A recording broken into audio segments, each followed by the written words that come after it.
Om Saha na Vavtu, Saha no Bhunaktu, Saha Viryam Karvavai. Tejasvi na Vadhi Tamastu. Ma Vidvishavai.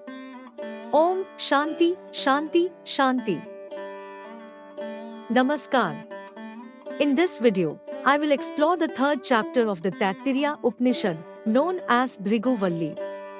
The Taittiriya Upanishad is part of the Krishna Yajur Veda. Bhrigu Valli is the story of the conversation between Rishi Bhrigu and his father Varuna. It explains how one can attain knowledge of Paramatma or Brahman through a step-by-step process. Like many other stories in our Upanishads, Bhrigu Valli has a very simple setting. But as it progresses, it takes us through many profound concepts while still keeping the tone very simple and easy to follow. Bhrigu Valli discusses the 3 types of bodies and 5 sheaths of our existence. One by one, it strips away each of them to reveal the ultimate reality of the self. Our true self is our Atma, and there is no difference between Atma and Brahman. The story begins with Bhrigu approaching his father Varuna with a profound request. He asks his father to give him knowledge of Brahman.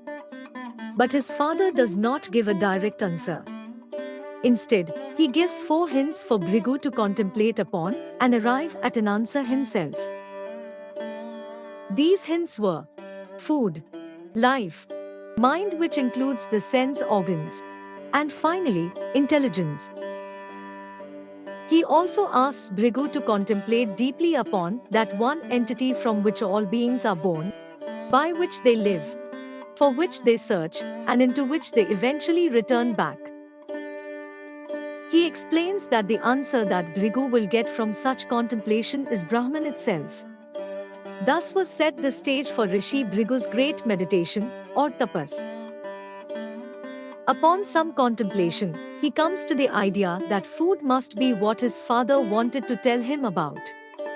He reasons that, after all, food is the source from which all bodies are formed, and food is what sustains all living beings. Eventually, when we die, we go back into the earth. From the earth bloom plants, and thus the cycle of food begins again. Let me stop here to explain that Bhrigu had come upon the first sheath of our existence, which is food. It is food that sustains the physical body of all living beings. It is the outermost sheath of our existence. However, Rishi Bhrigu is not fully satisfied with this answer. He goes back to his father to ask the same question again. His father exhorts him to think more deeply about the question. He tells Bhrigu that deep contemplation, or tapas, itself is Brahman. It is the doorway through which one can reach the knowledge of Brahman. Bhrigu goes back and after performing tapas, comes to the conclusion that the life force within us is the answer to his question. He reasoned that life is the source of all beings. Until life enters the body, no being can be born. This life force is what sustains us, and ultimately it is this life force that leaves the body and goes to another. Bhrigu had reached the second sheath of our existence, which is our life force. But he was not fully satisfied with this answer either. He might have felt that since life is always changing, it could not be the final answer that he was seeking. He goes back to his father and once again repeated his request. But his father gave the same answer. He asked Bhrigu to contemplate more and told him that tapas itself is Brahman.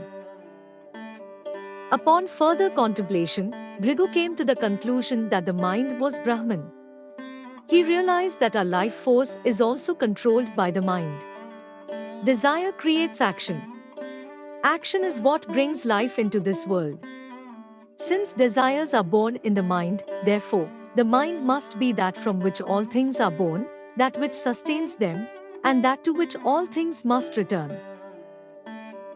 Here, the Upanishad is teaching us about the third sheath of our existence, which is the mind sheath. Coming back to the story, even this explanation felt a bit hollow to Bhrigu. He understood that the mind is also an effect. It cannot be the primary cause of all beings. Moreover, the mind is nothing but an instrument of cognition, it is not intelligent in itself. Since Brahman is all-knowing, he doubted whether he had come to the right conclusion. To clarify this doubt, he again went to his father and requested the knowledge of Brahman. But his father gave the same reply. He asked Bhrigu to contemplate harder because tapas itself is Brahman. He proceeded to contemplate about the controller of the mind. Upon doing further tapas, Bhrigu found that the intellect must be Brahman. He realized that the intellect is the basis of thoughts, and thoughts are the basis of action. Even though the mind is the container of those thoughts, it is the intellect that creates them. The intellect does not always require a mind. Even the smallest of seeds are intelligent enough to know how to grow into a huge tree. He also contemplated that the intellect is free from the sufferings of life and is absolutely pure. At this point, the Upanishad is explaining to us the fourth sheath of our existence, which is the intellect sheath. It is written in our scriptures that intelligence is what carries the subtle body to our next life after death. But then he came to doubt that even intelligence may not be Brahman. After all, intelligence cannot create the things present in nature, such as fire or wind. Therefore, it cannot be the primary cause of everything in the world. He once again went to his father and requested him to teach about Brahman. But his father gave the same answer. He asked Bhrigu to contemplate even more because contemplation itself is Brahman. This time, he thought even deeper. He knew that intelligence propelled our minds, and minds moved the body, thus creating action. But what motivates the intellect to create action? What is the primary cause behind every action in the world? And he came to the final answer, that it is the desire for happiness that is the primal cause. To experience happiness is the objective of all accomplishments. But the happiness that we experience in the world is limited. This is because all actions performed and results achieved in the world are temporary, and therefore the joy we receive from them is never a lasting one. However, when we explore our true nature, we realize that we do not need to seek impermanent bliss in a temporary world. We ourselves are bliss. This everlasting happiness is what creates all beings and sustains them, and, in the end, all beings go back into this state. This bliss itself is Brahman. After arriving at this conclusion, Bhrigu no longer needed to go back to his father because he had attained what he was seeking.